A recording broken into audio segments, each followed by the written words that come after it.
Antes de empezar, quiero daros las gracias por el apoyo recibido en estos 5 episodios ya, en los que hemos ido aumentando poco a poco el número de oyentes y agradecer también vuestros comentarios. Como igual notaréis, os lo espero, hemos cambiado de micrófono por uno un poquito más decente y esperamos que lo estéis notando y que el sonido sea más agradable. Venga, ahora sí, vamos al lío. Este episodio 6 continuamos con el hilo del cuarto, en el que ya como recordarás hablamos de cómo empezar a diseñar una planificación empezando por lo que era la base, que es la elección de tus pruebas o competiciones que vas a ir desarrollando en esta temporada.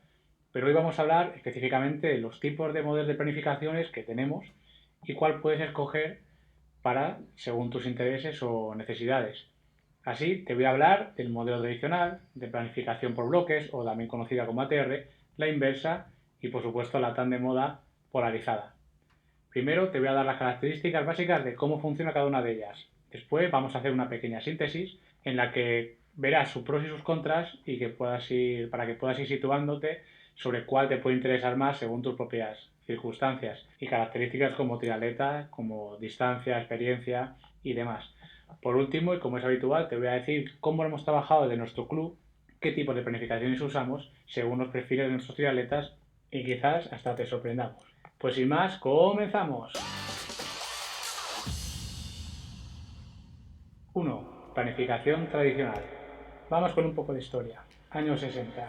De forma muy rápida te diré que los primeros entrenadores que crearon esta planificación lo que querían era conseguir un superatleta, una persona, un deportista que fuera súper completo. Entonces trabajaban un gran abanico de adaptaciones, pero las dosis de carga tenían que ser pequeñas, puesto que todo cuerpo tiene un límite. ¿Cuál es la principal consecuencia? No se conseguían adaptaciones significativas en ningún aspecto concreto. Esto provocó que rápidamente los atletas de alto rendimiento pues vieran estancado su progresión. Y en los casos que siguieron progresando, curiosamente, muchos de ellos dieron positivos en los controles antidopajes que empezaron a hacerse de forma más continuada ya en los años 80. No obstante, este método se sigue aplicando a día de hoy. Ha ido evolucionando con el tiempo y sus principales características son: uno, un gran trabajo de volumen que prioriza frente a la intensidad. Y dos, que sigue un esquema básico con fases o ciclos muy extensos, con un gran trabajo de base en una fase o macrociclo, como lo quieras llamar, muy grande, después una fase más pequeña donde trabajaríamos el volumen de oxígeno máximo o la más especialización, y terminando con un bloque más pequeñito con una tercera fase o fase de competición o tapering. Cuando se apreciaron estas carencias de este tipo de planificación, especialmente lo que es en alto rendimiento, se empezaron a investigar otras metodologías denominadas como no tradicionales o científicas. Estas son la planificación de bloques, o también conocida como ATR, la planificación inversa y el modelo, tan famoso hoy en día, polarizado. A diferencia de la tradicional, esta planificación científica se apoyaría en 4 elementos. 1. La individualización del deportista. 2. El trabajo específico, con especial atención a los efectos residuales de las cargas, tratando de aprovecharlos en otras adaptaciones, algo que en la tradicional no se medía. Y por último, un control exhaustivo de los efectos de las cargas que producían en el deportista. 2. Planificación por bloques o ADR. También denominada como modelo contemporáneo, sus características principales las podríamos resumir en 4. Uno, que es las fases o ciclos son más cortitos. Normalmente las fases serían de entre 9 y 15 semanas y los ciclos entre 3 y 6 semanas. Con esta planificación, no lo he comentado antes, frente a la tradicional se simplifica todo un poquito más. Nos vamos a intentar trabajar más en fases y ciclos y no hablar tanto de macrociclos, mesociclos, microciclos, que era un poquito más lioso y que es algo muy característico también de la planificación tradicional. A lo que vamos, al ser estos ciclos o fases más cortas, podemos centrarnos en trabajar en objetivos más específicos para conseguir unas adaptaciones concretas. Así, en cada fase vamos a ir puliendo y aumentando la carga y provocando ese principio de sobrecarga para conseguir estas adaptaciones. Por otra parte, al no trabajar a la vez varios objetivos, no corre el riesgo del efecto de la interferencia. Muchas cosas que pasaban en el tradicional es que al trabajar todos, entre comillas, no a la vez, pero muchas veces simultáneamente, si yo quiero trabajar una adaptación enfocada a aumentar la resistencia y por otro lado quiero trabajar de forma inmediata al trabajo de volumen de oxígeno máximo, por ejemplo, que son en zonas muy dispares, pues había principios o efectos que eran contraproducentes para conseguir una adaptación u otra. Así, al no trabajar varios objetivos, no voy a correr el riesgo del efecto de interferencia que te comentaba. Y por último, y no menos importante, es que con esta planificación puedo alcanzar entre 4 y 7 picos de forma. Resumiendo mucho, podemos decir de forma muy simplificada que el modelo ATR de bloques no es más que una planificación tradicional en miniatura, en la que la distribución pues, podría ser una fase A o de acumulación, en la que va a trabajar la base, el primer umbral, una fase B o T de transformación, donde trabajaré el volumen de oxígeno máximo para mejorar este umbral, aumentarlo, y una tercera y última fase C o R de realización, en donde que sería el tapering con trabajo de bajo volumen a ritmos diana o con simulación ya de aspectos específicos de la competición. Así, cada ATR o bloque lo introduzco entre cada competición, logrando llegar al pico de forma con la fase C o de realización. Pero ahora te pregunto, ¿tú cómo lo aplicarías? Pues muy fácil, mano. Si me has dicho que el modelo ATR es una mini planificación tradicional, pues así como la tradicional, las fases tenían una duración decreciente, es decir, la fase A de base era muy larga, la fase B era más corta y la fase C muy cortita de competición, en la ATR aplico lo mismo pero en menos tiempo. Pues la respuesta sería en que no necesariamente, puesto que esto dependerá de factores como el momento de la temporada, tu nivel físico. Así, a principio de temporada me puede ser más interesante que la primera fase, la de acumulación, sea más larga, pongamos las 15 semanas máximas que tenemos establecido anteriormente, que dice la teoría, mientras que en ATR, en otro bloque más avanzada la temporada, pues ya la base que está consolidada, pues me interesa trabajarla un poco menos, trabajar más la de transformación y la realización, dependiendo de cómo esté la prueba. Entonces hay varias variables que deberé tener en cuenta. Pero bueno, como esto es algo muy complejo y como repito muchas veces, aquí vamos a concretar y darle información más interesante para ti de forma mascada, no profundizamos más en esto. De todas formas, en las notas del programa te pondré un par de enlaces en las que puedes ver un artículo científico con el método Ronestad de 2015 para que puedas apreciar mejor su funcionamiento si es que te interesa. 3. Planificación inversa. Como su nombre indica, es hacer lo contrario que en la tradicional en cuanto a la distribución de las cargas se refiere a lo largo de una temporada. A grandes rasgos, el funcionamiento de este método se basa en meter más intensidad en la primera parte de la temporada y conforme avanza la misma y nos acercamos a la prueba objetivo, vamos a ir bajando la intensidad y subir el volumen. La justificación de este modelo es que las adaptaciones centrales o aeróbicas se mantienen más en el tiempo en el organismo del deportista y nos interesa más centrarnos en las periféricas, las altas intensidades. Pero claro, para hacer esto con éxito tienes que tener estas adaptaciones centrales muy desarrolladas, es decir, una gran base de años de entrenamiento. 4. Modelo polarizado. Si has escuchado bien, hemos dicho modelo y no planificación. Y es que para el tan de moda sistema polarizado que hoy en día se escucha tanto, aún no hay estudios suficientes ni se ha realizado una propuesta para su inclusión en una planificación de una temporada completa. Sin embargo, sí que conocemos su funcionamiento y sus características básicas las podemos resumir en dos. Primero, trabajo en dos zonas, de ahí lo de polarizado. Una zona de muy baja intensidad, donde trabajaré mucho volumen, y una zona de una alta intensidad, en donde trabajaré a mucho menor volumen. Estos últimos es lo que muchos llaman como entrenamientos de calidad. La justificación de este método es que trabajando en las dos zonas puedes conseguir adaptaciones y mejoras en los ritmos intermedios que son, al fin y a la postre, donde vamos a competir. Al trabajar mucho volumen pero a muy baja intensidad consigues aumentar tu resistencia sin un gran desgaste muscular, por lo que puedes entrenar muchas más veces. Sin embargo, al trabajar a alta intensidad, pero con poco volumen y espaciar mucho estas sesiones, vas a poder seguir entrenando con continuidad, puesto que las siguientes sesiones serán a muy baja intensidad y permitirá recuperar la musculatura. Por el otro lado, si tú vas a trabajar los ritmos de competición, que sería en nuestro caso nuestra zona 3 o R2, dependiendo de cómo lo quieras llamar, el desgaste muscular es mucho mayor para las adaptaciones que genera y no puedes recuperarte bien. Es decir, puedes hacer una sesión en ritmo de competición, ritmo de 10K, en un tiempo largo. Eso te va a producir un desgaste muscular que al día siguiente, la sesión que realices, vas a realizar con una resaca muscular importante. No puedes a lo mejor poder hacer una sesión de volumen de oxígeno máximo, de alta intensidad. Sin embargo, con el modelo polarizado, pues estas carencias o estas, digamos, estas pautas negativas, pues sí que se evaden.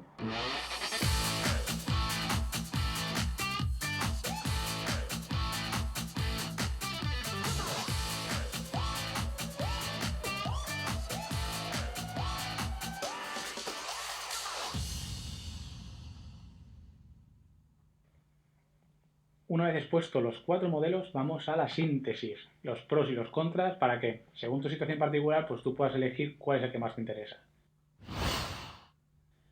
Empezamos con el modelo tradicional.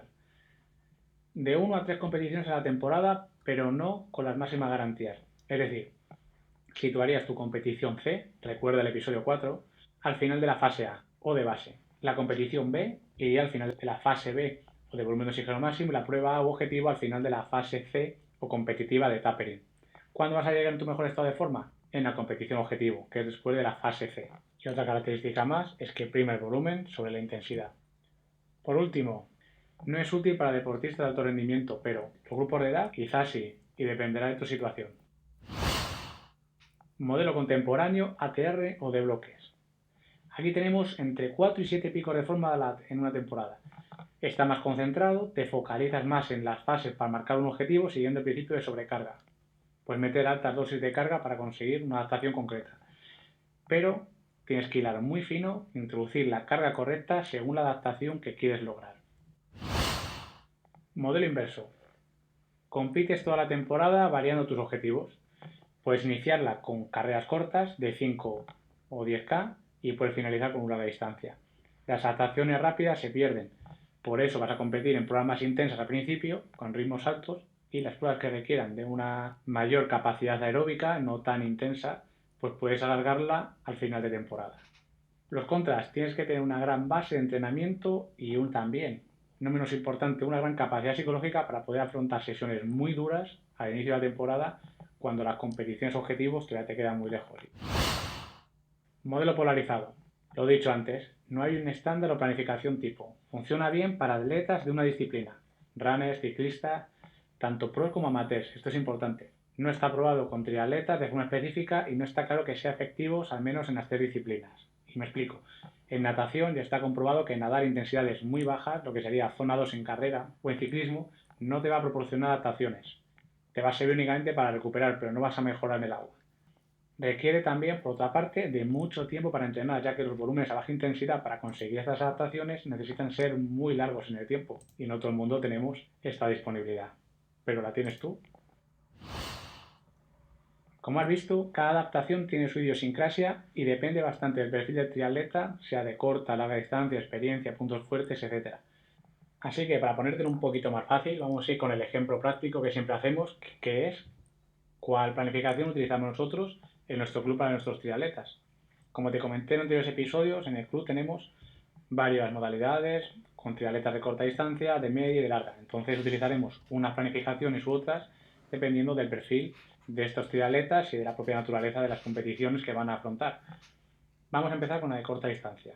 En la corta distancia nosotros no usamos ninguno de estos modelos de planificación anteriormente mencionados.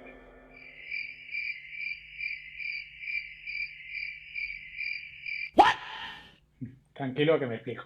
Realmente no es que no usemos ninguna, es que no usamos ninguna específicamente, sino que vamos a hacer una simbiosis de dos planificaciones, la tradicional y la de ATR y bloques. Como te dije anteriormente, nosotros tenemos temporadas muy largas, de 11 meses, que van desde octubre hasta agosto.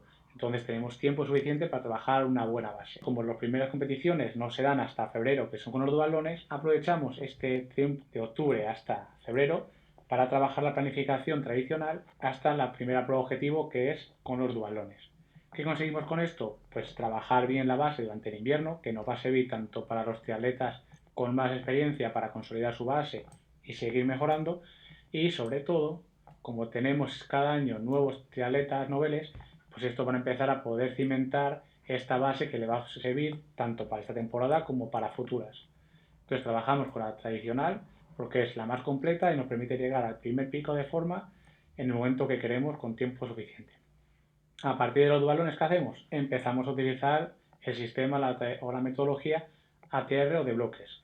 Así, entre cada competición, objetivo A, metemos un ATR que tendrá fases más largas o más cortas según vaya avanzando la temporada y también vaya progresando el nivel de nuestros triatletas. Así, la primera fase A, pues por ejemplo, será más larga en el primer bloque ATR, mientras que ya en el segundo y tercero pues irá reduciéndose en favor de trabajos más específicos con la fase B o T de transformación, donde trabajamos aspectos más específicos de adaptaciones. En cuanto al grupo de media y larga distancia, pues vamos a utilizar mayoritariamente la planificación tradicional, debido a que los triatletas que cogen esta modalidad tienen una o como máximo dos pruebas objetivas a lo largo de la temporada. Es decir, el modelo tradicional es muy bueno para para la preparación, y nosotros lo recomendamos, de media y larga distancia, ya que trabajamos mucho tiempo la base en ritmos de primer umbral, que es luego en los ritmos en los que vas a competir, y te permite una gran preparación para afrontar tu prueba. Al tener solamente 1 o 2 pruebas al año, un modelo tradicional es muy válido. Si tuvieras 2 pruebas, como alguna vez nos ha pasado, pues la primera prueba lo usamos de tradicional, y para la segunda, si hay suficiente espacio, metemos un tradicional más cortito, con una base más corta, pero si no, meteríamos también una TR para alargar este pico de forma y poder afrontar con garantías la segunda prueba objetivo. En algunos casos, para estos triatletas de media y larga distancia, especialmente para los que tienen un gran bagaje, están muy bien entrenados con una gran experiencia, sí podemos introducir el trabajo de planificación inversa, ya que esto les permite aprovechar los meses de invierno para soltar gas, como quien dice, y poder participar con garantías en pruebas de 5K, de 10K, que luego, cuando se empieza a acercar la prueba objetivo ya de media y larga distancia, pues no van a trabajar a estos ritmos, pero les permite ser competitivos, sentirse bien y disfrutar también de estas pruebas de invierno. Suplementación. Terminamos el podcast con nuestra suplementación informativa, en esta ocasión con 4 geles para unos minutos de energía extra. Vamos a hablar de tips claves para cada tipo de planificación según el triatleta. Aquí vas a ver cuál te puede interesar. 1. Modelo tradicional. Debido a su naturaleza es la más completa, pero a la vez la menos específica. Por ello es muy interesante para edades de formación temprana, a partir de infantiles, y también para triatletas noveles. Al tener un trabajo de base y ser específica para una prueba, es muy interesante también para triatletas de media y larga distancia, que tengan 1 o 2 pruebas objetivo en la temporada. 2. Modelo contemporáneo, ATR o de bloque. Al ser más concentrado y específico, es ideal para competir varias veces a lo largo de la temporada con buenos picos de forma. Es también ideal para la corta distancia, para triatletas con temporadas cortas, pero eso sí, tienes que tener una buena base y no es recomendable para principiantes. 3. Modelo inverso. Esto ya son palabras mayores. Para triatletas de larga distancia con mucha experiencia y un gran bagaje de entrenamientos, ya que requiere una sólida base aeróbica y una fuerte mentalidad. Es interesante para competir durante todo el año, comenzando con competiciones cortas pero intensas y terminando con pruebas largas y por ello a ritmos y zonas más aeróbicas. 4. Modelo polarizado. No recomendable en exclusividad para triatletas. Sí que puede ser una opción muy interesante para ciclistas o runners, es decir, para atletas de una disciplina.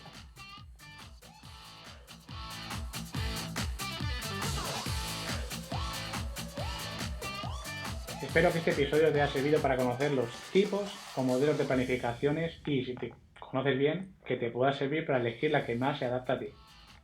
Por último, te animamos a que te suscribas, a que visites nuestra nueva web, zonadelmeta.com, en donde encontrarás toda la info de este episodio, incluido el guión, y así como enlaces para profundizar más en este tema. Y por supuesto, te estaría eternamente agradecido si compartes este episodio con tus compañeros de equipo, grupeta, etc. Muchísimas gracias, nos vemos el miércoles que viene y recuerda que nos encontramos en la zona de meta.